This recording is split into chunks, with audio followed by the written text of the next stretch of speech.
You ever hear the phrase, work so hard until your idols become your rivals? Yeah, MrBeast took that a little too seriously. In November of 2022, MrBeast would shock the world when he officially passed Pewdiepie in subscribers. But many don't realize that it took him almost a decade to achieve this crazy feat. You see, in August 2019, Pewdiepie broke the internet when he was the first YouTuber to ever reach 100 million subscribers. You see, the thing is, Pewds had the throne for a while, and there was just no real competition in sight. Somewhere in the crowd, however, was a young buck named Jimmy. Now, let me tell you about Jimmy. You see, all these years while PewDiePie was making his climb to the top, Jimmy was studying, and along the way, Jimmy also fell in love with YouTube. It was in the early 2010s when a young MrBeast discovered his love for creating videos online, and unfortunately, it wasn't really well received by his peers. YouTube at this point in time was a very niche thing. I even remember when I was a kid and it was almost something to be ashamed about, being a YouTuber or making videos online. Now it's very normal. Now, regardless of how his peers felt, Jimmy knew one thing. He knew deep down inside, if he worked hard enough,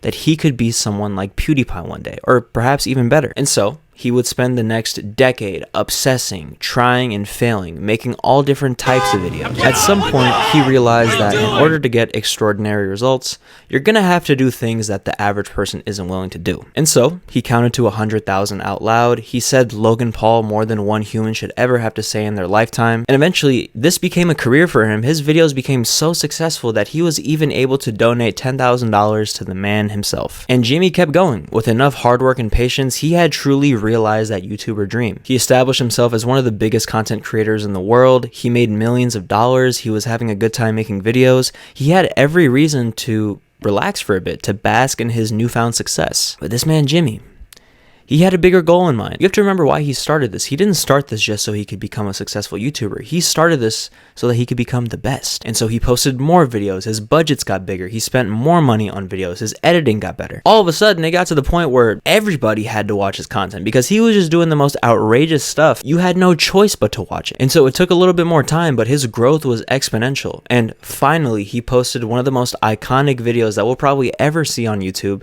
the Squid Game remake. I think it was this video that truly solidified MrBeast as the future of YouTube because the sheer wow factor alone had set the internet, the world on fire. No one had seen this level of entertainment before. And so a year after that Squid Game video, finally, the time had come. In November of 2022, after uploading a video titled 100 Kids versus 100 Adults for $500,000, MrBeast had finally surpassed PewDiePie with over 111 million subscribers to become the world's biggest YouTuber. Now, technically, T-Series have more subscribers than him, but I don't really count that because it's a corporation. And when you look at India, and the population of India is like 2 billion people, so I don't really think he accomplished it in 2022, for being honest. At the same time, though, that didn't even matter because it only took him 2 years to do all of that. Again, he doubled his subscriber count from 2022 to 2024. Now he's sitting at like 250 million subscribers. I don't know what's wrong with this guy, bro.